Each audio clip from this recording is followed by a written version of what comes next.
Thank you for joining us during this special series running throughout the month of July, focused exclusively on women leaders and payments. We've got great content this month focused on mentorship, career advice, getting out of your comfort zone, having your voice heard, and much, much more. A special thanks to our contributing sponsors, Stax Payments, Nuvei, and MAP Advisors, and to our episode sponsors, NMI, Daily Pay, G&D, and Ingenico. Today's special guest is Kristy Duncan, the founder and CEO of Women in Payments. So, Kristy, thank you so much for being here today. Welcome to the Leaders in Payments podcast. And more specifically, thank you so much for participating during Women Leaders in Payments Month. Awesome. It's an absolute pleasure to be here, Greg. Thanks for having me. Absolutely. So if you don't mind, tell our audience a little bit about yourself, maybe where you grew up, where you went to school, where you currently live, a few things like that. Okay. Well, I was born in Toronto and now live in Niagara-on-the-Lake, just outside Toronto. I grew up on a small hobby farm just outside Toronto before the days of the internet. So we had to amuse ourselves and go out and play in the barn and, wander in the creeks. I have two sisters, two daughters, and love to play in the payment space. Awesome. Well, before we get into the meat of the conversation, I want to do this little icebreaker kind of activity, if you don't mind, where I'm going to ask you sort of this or that question. So sort of like, do you prefer early morning or late night? And then you answer and we move on quickly and get through about 10 of them. So tell me when you're ready. Okay. Sounds fun. Okay. So do you prefer summer or winter? Summer. Cats or dogs? Dogs. Apple or Android? Oh, Android. Coffee or tea? Tea. Books or movies? Books. Beach or mountains? Mountains. Chocolate or vanilla? Vanilla. Texting or calling? Both. City or country? Both. And finally, pizza or pasta? Pasta. All right. All right, great. That was a lot of fun. Thank you for doing that. All right, well, let's rewind a little bit and let's talk about you and tell us about your life growing up.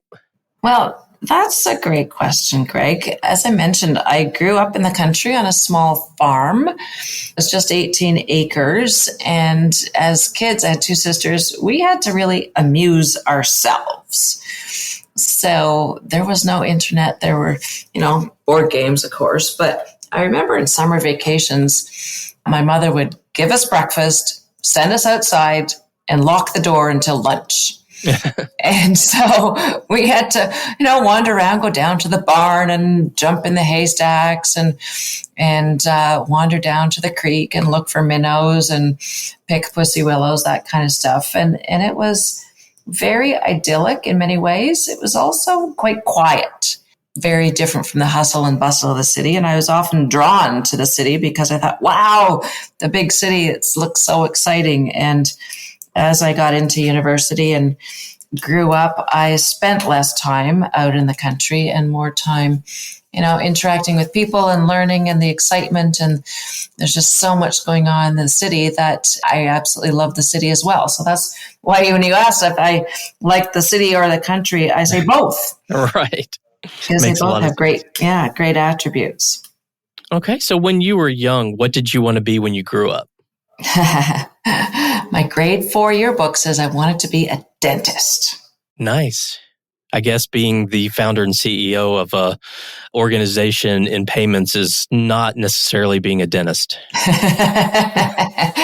Yeah, it's funny because even in high school, when I was applying for university, I remember my application was late, so I ran down to the office to hand it in, and the principal of the high school was the only one at the office at the time, and he looks at it and he goes, oh, okay, so you want to take sciences. Why do you want to do this? I said, because I want to go into dentistry. He said, do you really want to stare in people's mouths all day, every day? I said, no, but I want to make good money.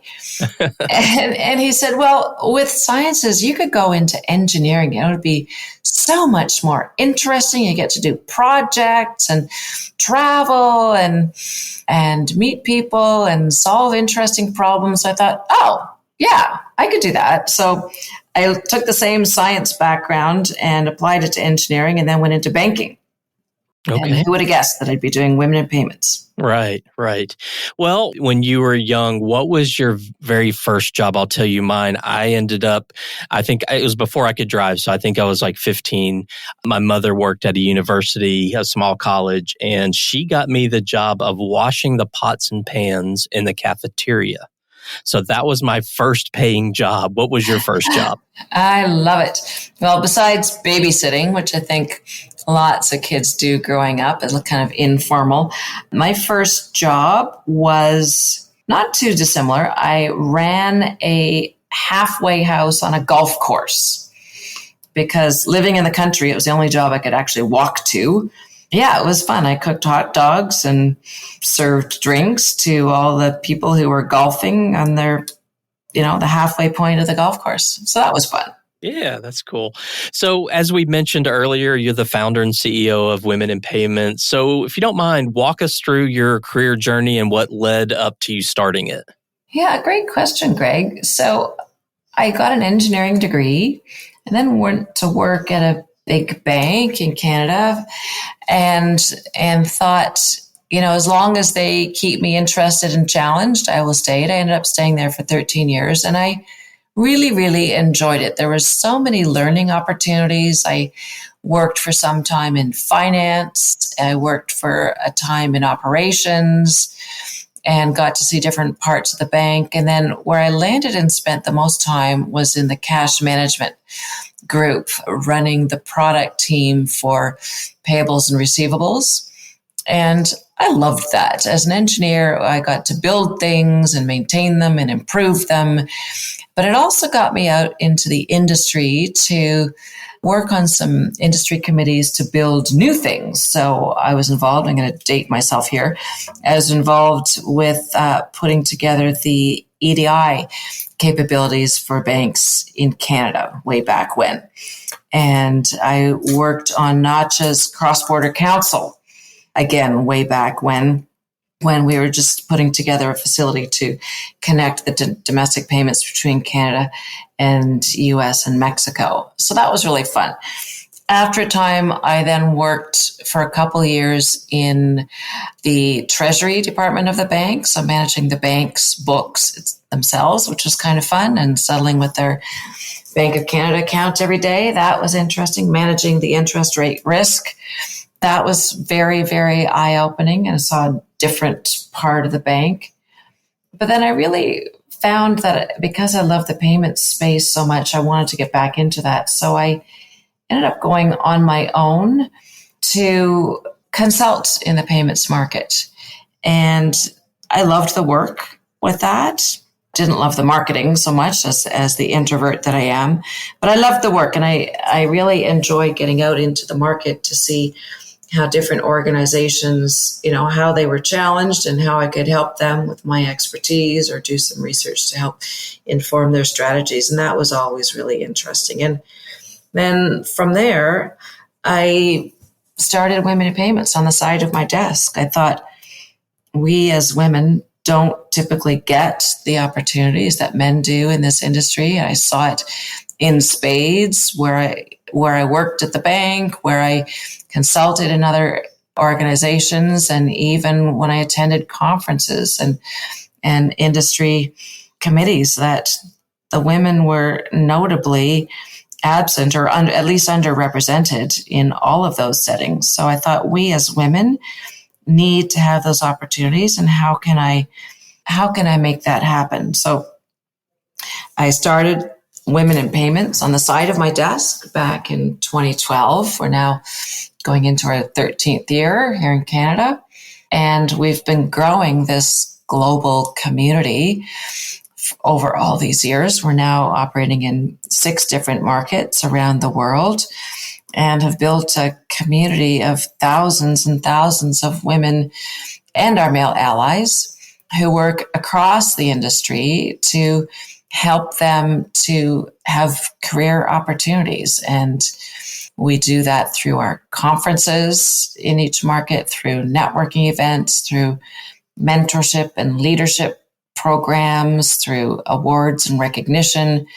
We have leadership development opportunities through our various committees in each market. So it's really blossomed into a platform for women to find mentorship and camaraderie and peers across the industry and around the world. So it's been really rewarding career, and always kind of with the theme of payments threading through it, which has been really fantastic.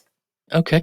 So let's talk a little more about the Women in Payments organization. If you could sort of maybe summarize a mission statement, what would you say that is? Well, we have taken the time to articulate our mission, vision, purpose, and values. And the mission is to offer career growth opportunities for women around the world of payments. I think we've done that pretty well. We're always open to new ways that we can do that.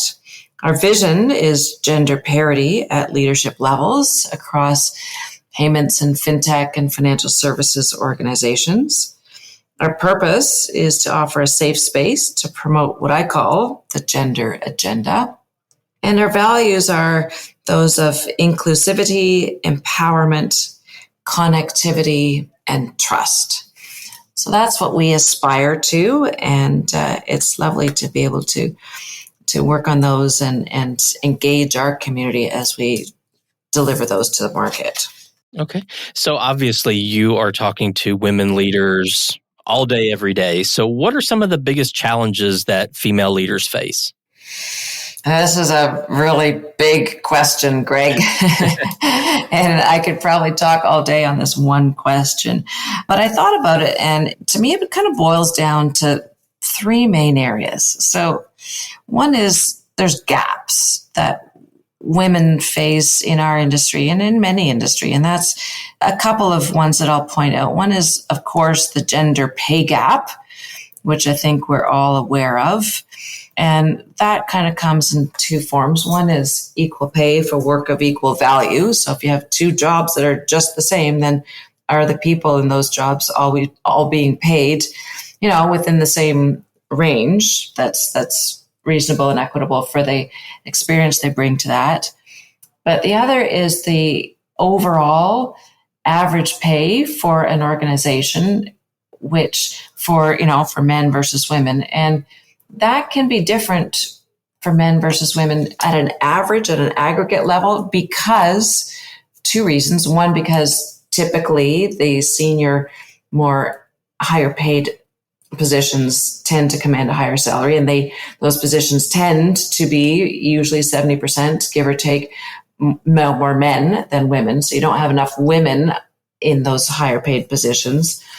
But then also because typically women aren't as well paid for the same roles when they are performing them.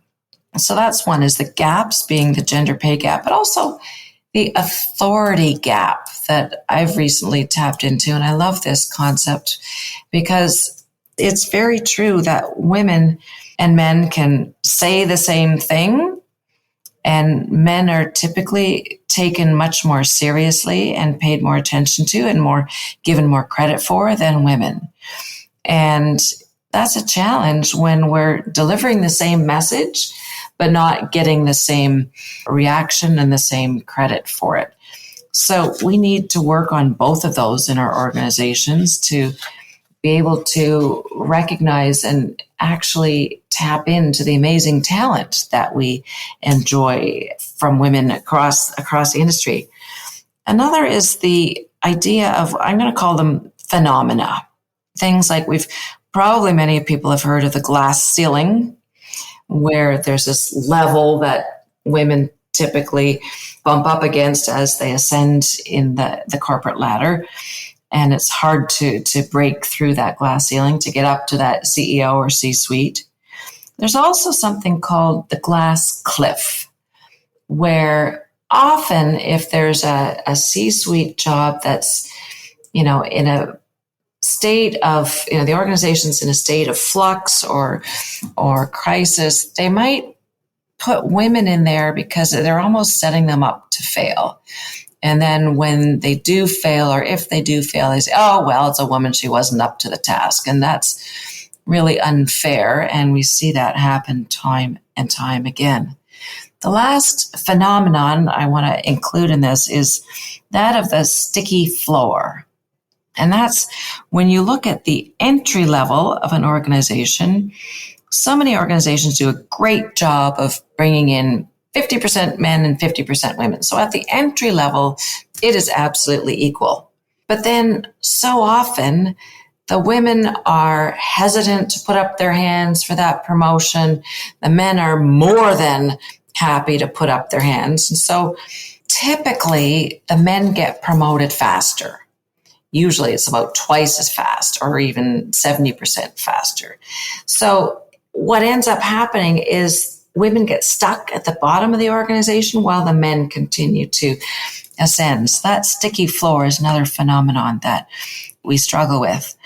And the last thing I want to point out is these syndromes. The imposter syndrome, I think many people have heard of, that typically women face more often than men, where we feel underconfident about our skills and our ability to deliver, and it holds us back. It makes us question our abilities. It makes us hesitant to put up our hands to apply for promotions.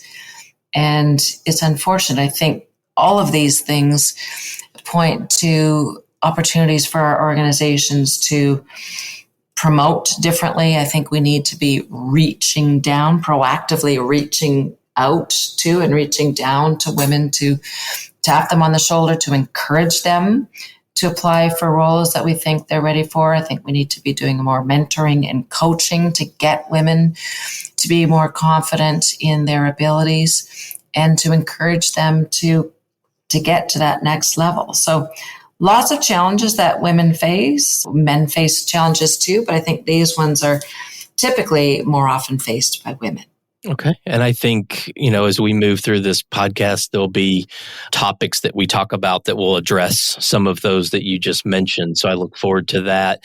But obviously, you've had a successful career. What are your guiding principles? Great question. I really had to think about this, Greg, because I don't get this question very often. I like it. So I thought kind of three things. One is I want to be always adding value. So, bringing my expertise to the table to, add where I can. And often I start out by just asking questions, always saying, okay, well, what is the problem we're trying to solve for here? And how can I, bring my previous experience to perhaps approach things differently, bring different perspectives and try to add value in those situations. But the other thing that I like to do, and I only clued into this maybe 10 years ago as I was starting to build Women in Payments, but building your network, because your network can add so much value to your career, but also to other people. And it's lovely because it's this double-sided benefit where you can help others and they can help you. And I find that I network for a number of reasons. I network to find out who's who in the zoo, who does what in the industry or in an organization.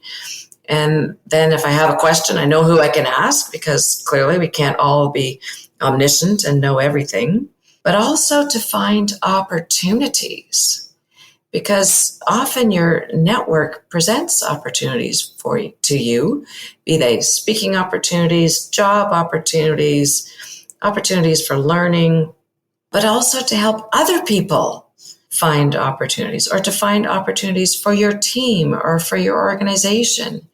And that network can help you do your job better, because, oh my God, I don't know anything about AI. Who can I call to get a primer or take for coffee to get a little bit of insight onto, how they see AI or how they see AI impacting our industry, or what I should be looking out for from in that regard. So that network can be hugely valuable for us. It can be a sounding board for when, you want to bounce ideas off other people in terms of what you're doing or personal growth or industry questions. And it's just been invaluable.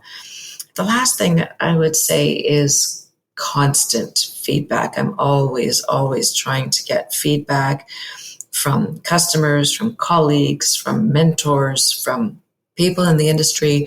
What's going on in the industry? How can we do better? How can we add value? How can I learn? How can I do better as a leader?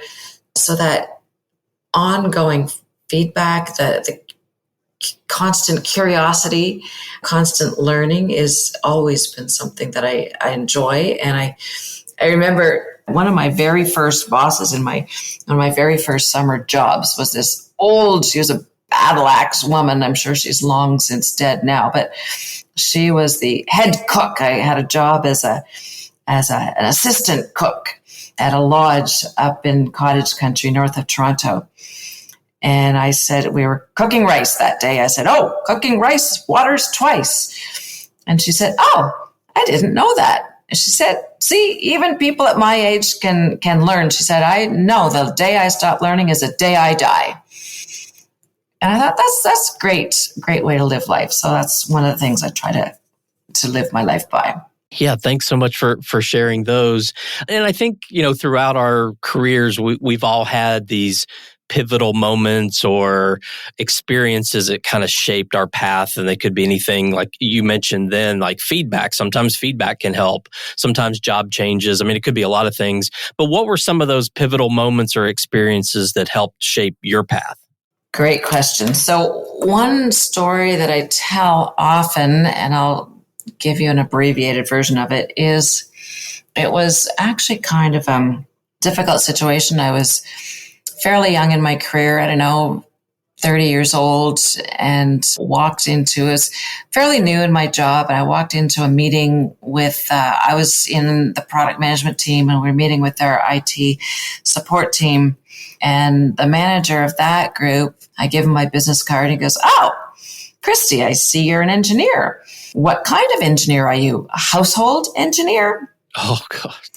And I thought, oh boy, is this what we're up against? And this was back in, I guess, the early 90s. And I thought, yikes, are we still dealing with this in the 90s? And that's a long time ago. Mm-hmm. So that kind of set the stage for me to realize that as women, we don't get the same respect and we don't get the same recognition for our accomplishments. And so we do kind of have to fight harder and work harder and really deliver above and beyond to get the same opportunities and recognition as men do. So that was kind of a pivotal moment in my career. And it taught me to really learn to believe in myself. And that's really important, trying to overcome that imposter syndrome, but also being able to ask for help when we need it. And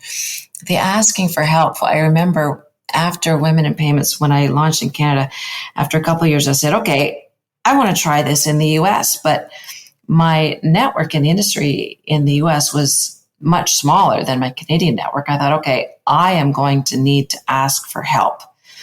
And as a very shy introvert, that was really hard for me. But I thought, okay, well, how can I do this? Well, I can do it in an email rather than face-to-face. That might make it easier, give people time to think about it before they respond.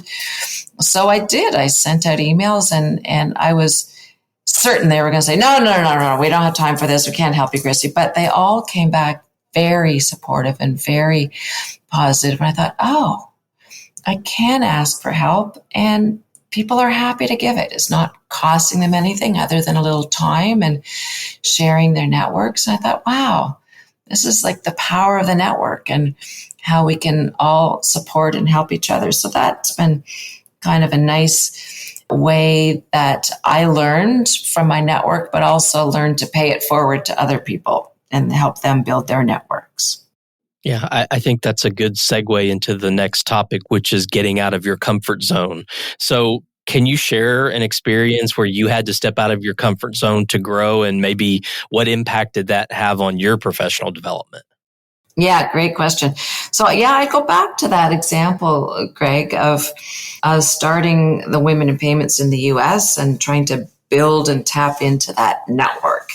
Because for me as an introvert, it was really hard. That my comfort zone is sitting in my home office doing emails, maybe the odd conference call, but having to, get up onto that stage that became a global stage was definitely beyond my comfort zone. And what I found is that with practice, it actually does get easier. And that is wonderful. So now I'm much more comfortable. I mean, I still don't love it, but I'm much more comfortable tapping into my network, getting up onto a stage, speaking to an audience. And I think that's really helped me build my career. Well, let's talk about mentorship. You mentioned it earlier. I know that's a big part of your organization. So it's kind of a two-part question. Did you have mentors who influenced you? And then how important do you think mentorship is overall to emerging leaders? I love that question. I think mentoring can be a huge part of the success of a career. And I actually struggled earlier in my career because I didn't have mentors. And I think part of that is because I was very shy, and also partly because I was in quite a male-dominated field where the men didn't necessarily volunteer to mentor younger women. And so I struggled with that. And I think that mentorship and sponsorship can play a huge and a pivotal role in helping people to learn, because so much of what we learn is not from the textbook, it's not from the manual, it's not from the corporate policy. It's learning about culture, it's learning about, how to treat clients nicely, how to run a meeting effectively, how to tap into your corporate culture. And that is hugely important. We here at Women in Payments run a mentorship program that typically we have about 200 or 300 participants every year, mentors and mentees from around the world. Our mentees are women. Our mentors are both men and women. And we love to be able to share that in a formal program. We've got a whole mentorship toolkit, and we run facilitation calls to get feedback and to share best practices. And mentorship, I think, can occur on a number of different levels. You can have typical mentor-mentee relationship. But what I love about that is the mentor can also be mentored by the mentee in the respect that they can learn from the mentee. They can learn about their own leadership style. They can learn about their own corporate culture.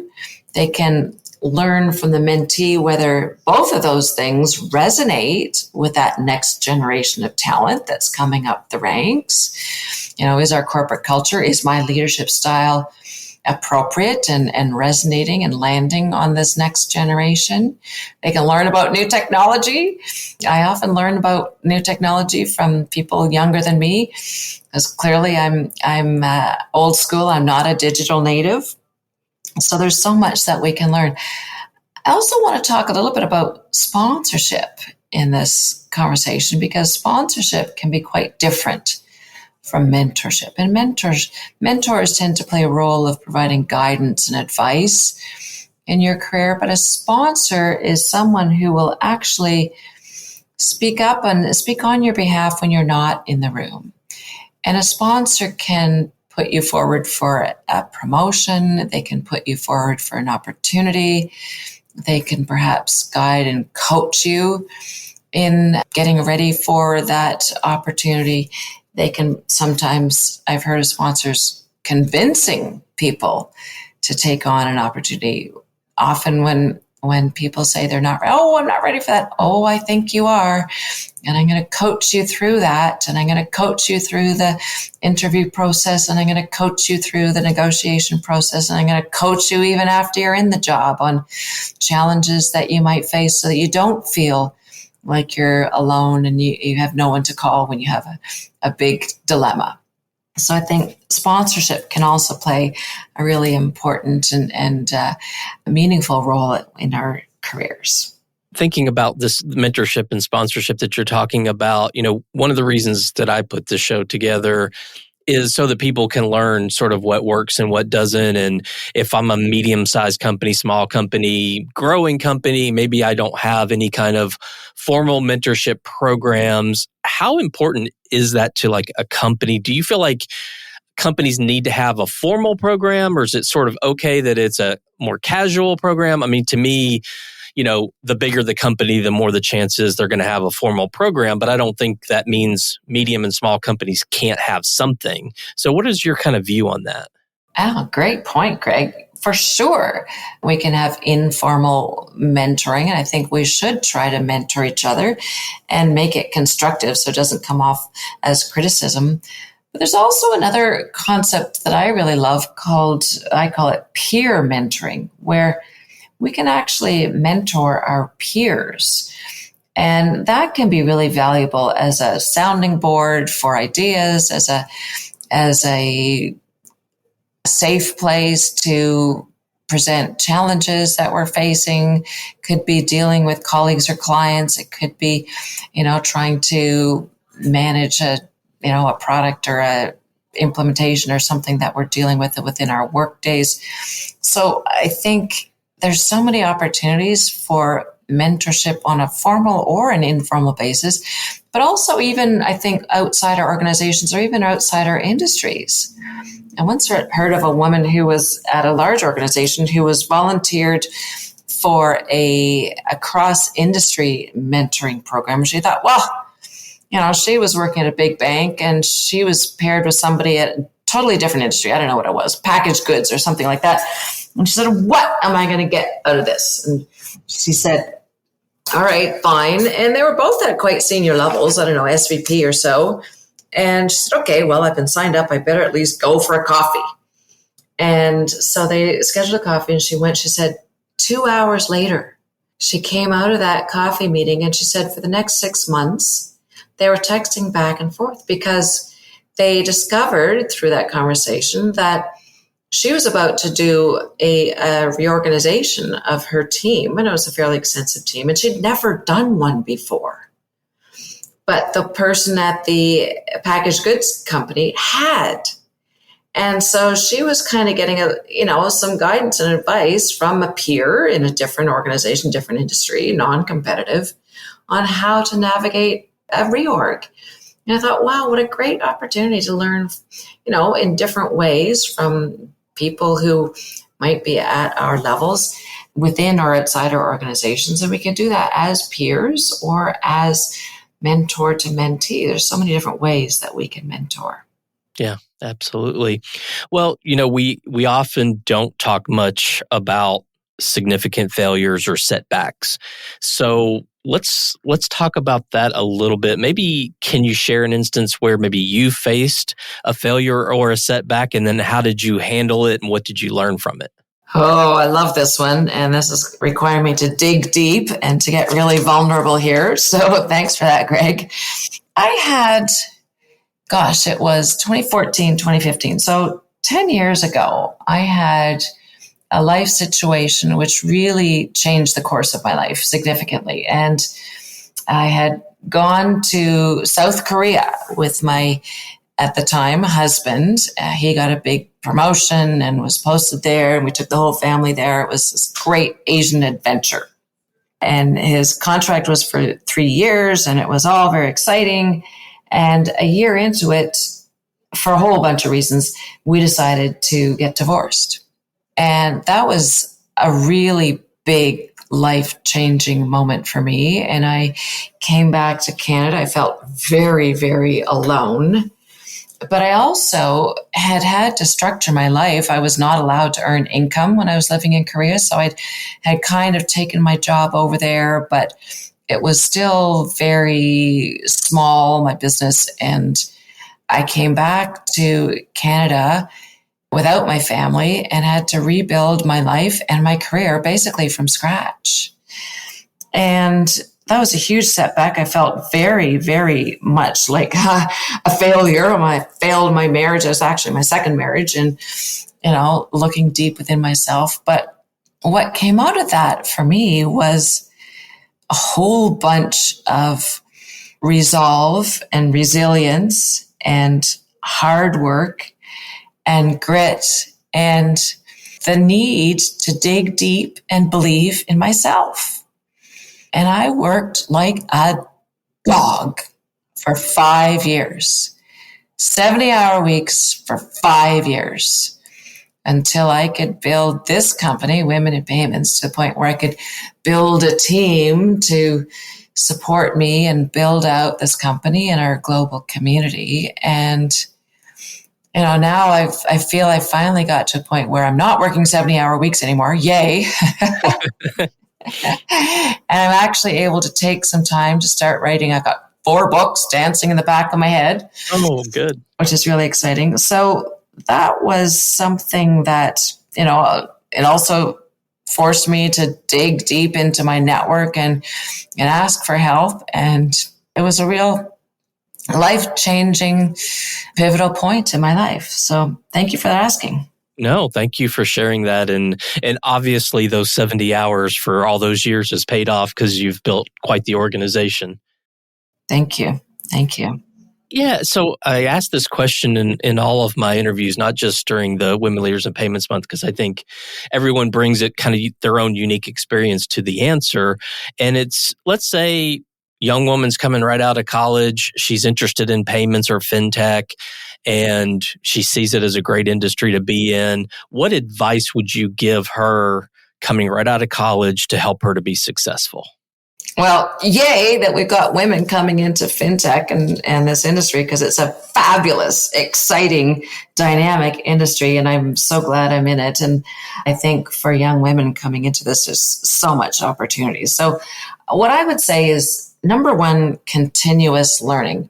We learn so much in college, and there's, such value in our education, but there's lots more that we need to learn and will need to keep learning as we travel our careers in this industry. So definitely continuous learning, that curiosity, the endless curiosity, ask questions. And when you've asked 10 questions, ask 10 more, dig deep, because you learn by asking questions and making mistakes. I remember when I was learning to speak German, I worked in Germany as a summer student in university one year. And at the end of the summer, I said, you know what? I've made so many mistakes. I've learned a lot. So asking questions, making mistakes, don't be afraid of making mistakes.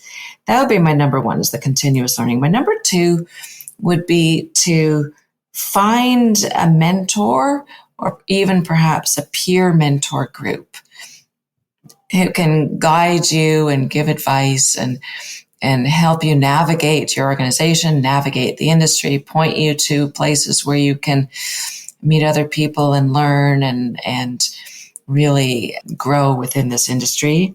And that kind of dovetails in with my third piece of advice, which would be to build your network. And we can build our network in so many ways, certainly the people we deal with day to day, but we can build it across the organization by, going to people in other departments and saying, hey, I'm really curious about what you do. Do you mind if we go for coffee and you can tell me a little bit more so I can be more effective and perhaps support your department or your role in a better way?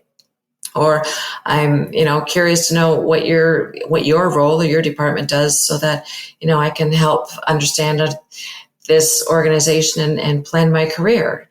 Or learning about what people do in other parts of the industry, so that you get a bigger picture of how it all fits together. So building that network, I think, is really key. That would be my third piece of advice. Yeah, I think those are all three are spot on and great advice. So thank you so much for sharing that. Well, Kristy, let's wrap up with this one final question. Who or what inspires you to keep pushing forward in your career and your job and growing the Women in Payments organization? Thanks for that question. So 2 answers I have, if I may.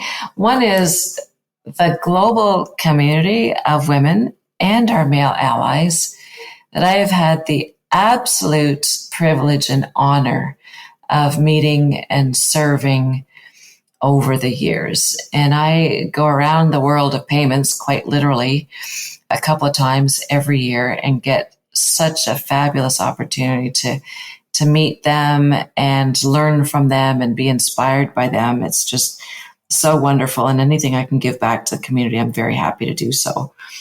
The second group that pushes me forward and inspires me is my two daughters and watching them build their careers. And it's funny, I used to feel so guilty about not spending enough time with them and not being home for them and as much as I would like to.